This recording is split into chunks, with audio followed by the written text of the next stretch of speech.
Hey everybody, I'm here in San Jose. I'm picking up a front bumper for the Monte Carlo, and look at that chrome.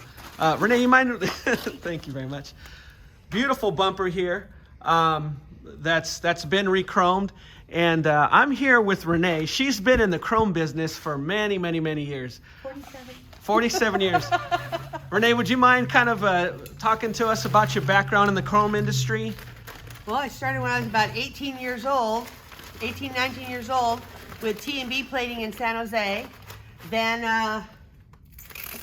my husband bought San Jose plating, and we had San Jose plating for many years. And then I've worked for Tom, who owns Superior Chrome, who they plated this bumper. And when Tom closed his shop, I asked him who's going to sell all his bumpers, since I know all the stuff about cars. And he said, go ahead. So that's what I'm doing now, selling his inventory. Very cool. All the stuff in the warehouse. Nice. So yes, I came across Renee here, and then I said so great to get a hold of this bumper. They did a really nice job on it. Now Renee was talking to me about the chrome and how things have changed over the years, and you were explaining to me, Renee, how this bumper was chrome, let's say, compared to how they're chroming these days. You mind talking a little bit about that? This is trivalent chrome, which is more of a blue finish chrome. Now they do a hexavalent, which has a brown tinge to it. It's a whole different ball game on the chrome, on the color. The old chrome is more of a blue finish, mirror finish, where the new chrome nowadays has a brown tinge to it. If you don't know chrome plating, you probably couldn't really tell, but people that have been in the business for a long time, we can tell. So it just depends, you know. It's nothing wrong with it. It's just not old school. Gotcha. Old school is 100 times better. But with all the laws here in California, not going to be any chrome plating left pretty soon. Got it. We won't go into the political stuff about it. Thank you so much, Renee, for the information. That was very educational. And yeah, I'm just kind of bring the camera up here so you guys can see there's all kinds of stuff in this shop.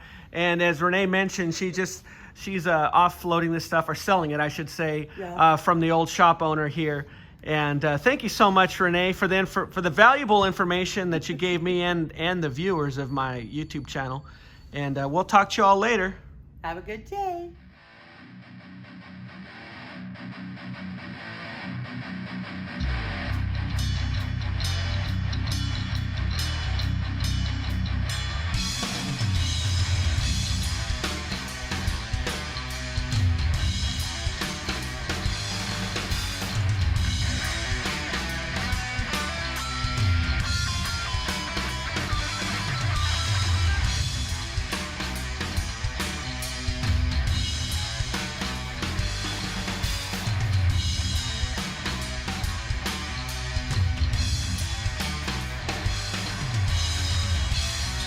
Okay, now I'm going to get the front bumper put on.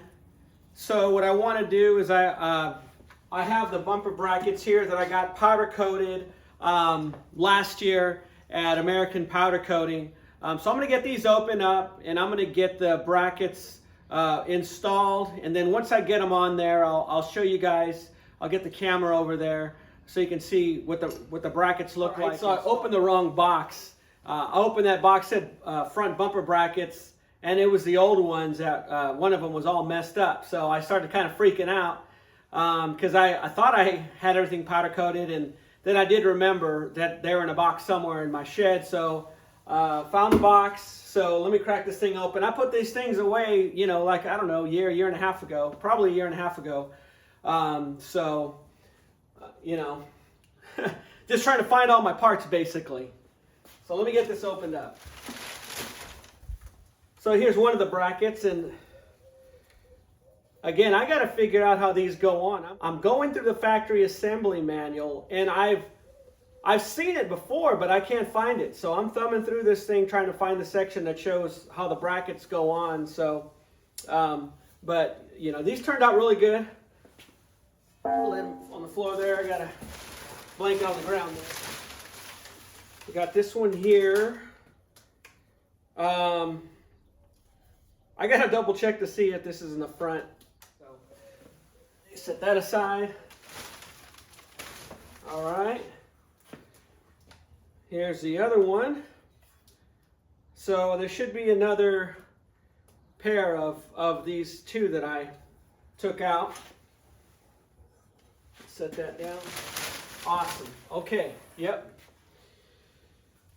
This is the other one for the other side. What had happened with mine, the one that came on the car, is this thing right here was all messed up and it looked like someone had tack welded and it was a crack in it. So this is a nice new, not new, but I got a nice piece and had it media blasted and powder coated. So these are really nice brackets. I mean, they look brand new, but they're not. I had them media blasted and powder coated, and they were in really good shape when I picked them up. Okay, and here's the other side. Oh, I've got some rat turds. I don't know what that is.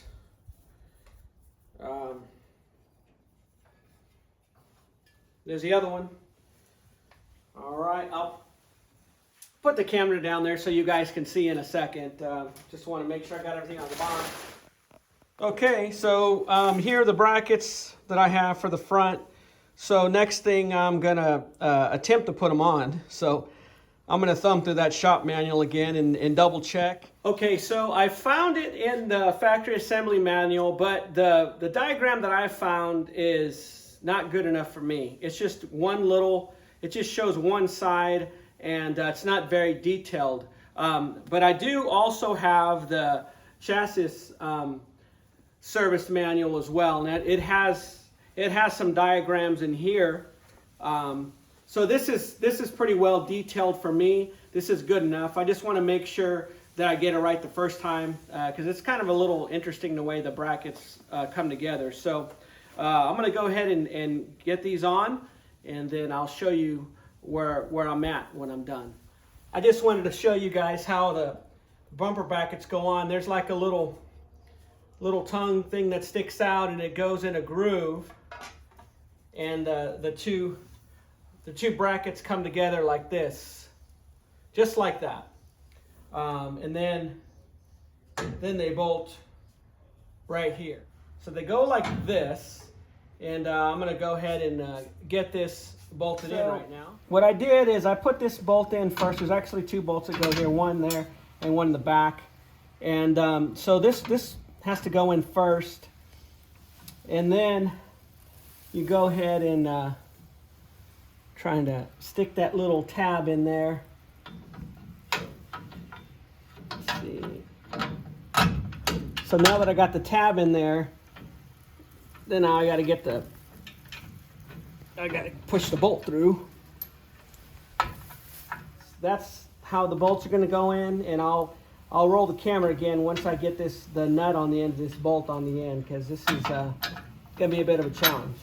I was putting these brackets on, just trying to figure some things out, and I noticed there were two pieces that I didn't notice until I was really looking at the diagram, and I left them in that box. They almost got thrown away, so I'm going to have to hold off on installing the bumper, because there's these little rubber pads that insert into these. So I have these little brackets here, and this little rubber insert that goes on each one. I've got two of them. So I was pretty excited. So I'm gonna have to pause on the bumper, but there's definitely other things I need to jump to. Okay, so the next thing I'm gonna do is I'm going to see if I can go ahead and put the body plugs in these holes. That back one there in the back, I have to order one. It's a 1-inch plug. That's what it looks like on this side. So I'm gonna have to order one for that, to plug that up. And I already have a pack for these. And what I'm going to do with these, I got to first see how they're going to work, because it's a little mangled right there. I do have a pack of these floor pan body plugs here. I haven't even tried to see how they're going to fit on there, but it's just basically stamped steel. What I was going to do actually is I'm gonna spray these with lizard skin. I actually picked up a spray can of lizard skin. This is the same stuff that they applied on the undercoating of the car.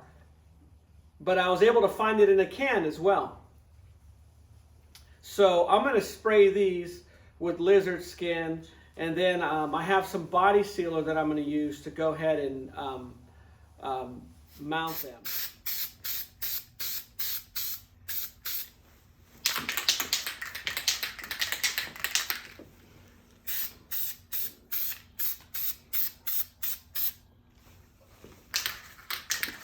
So I'm just going to put a light coat on it. That's what it says on the instructions. I'm going to let that dry for a little bit, and I'll put another coat on it. Okay, so I have these floor pan plugs already all sprayed with the lizard skin, and I'll show them to you here. Now, these after, even after a couple of hours after I sprayed them, they were still a little tacky. As a matter of fact, right now they're just very slightly tacky. But let me give you guys a close-up basically of what the texture looks like for the lizard skin. Okay, so these are ready to go. And the next step basically is I need to apply some seam sealer on these, and then go ahead and glue them down.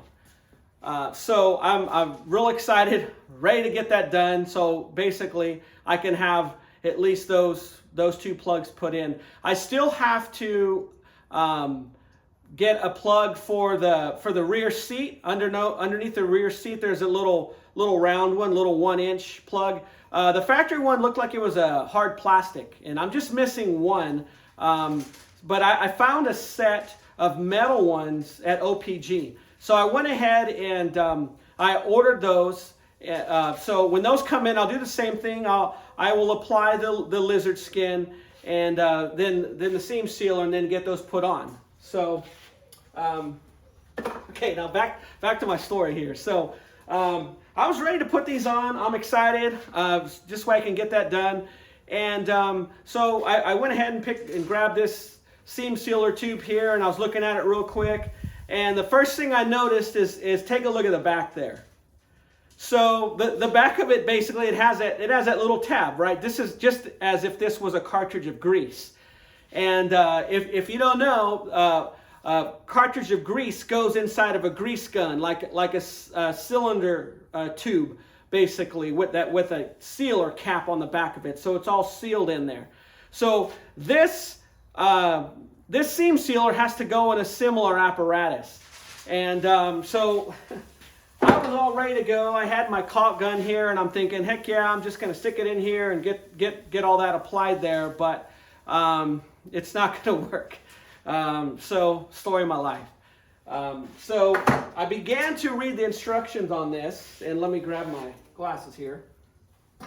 And as I was reading the instructions, it says insert in 3M Flex Pack applicator, part number 08398/99. So it looks like they have two different applicator types. So with that, I'm basically stuck, and they're not cheap. So I'm going to have to order the applicator gun to use this seam sealer.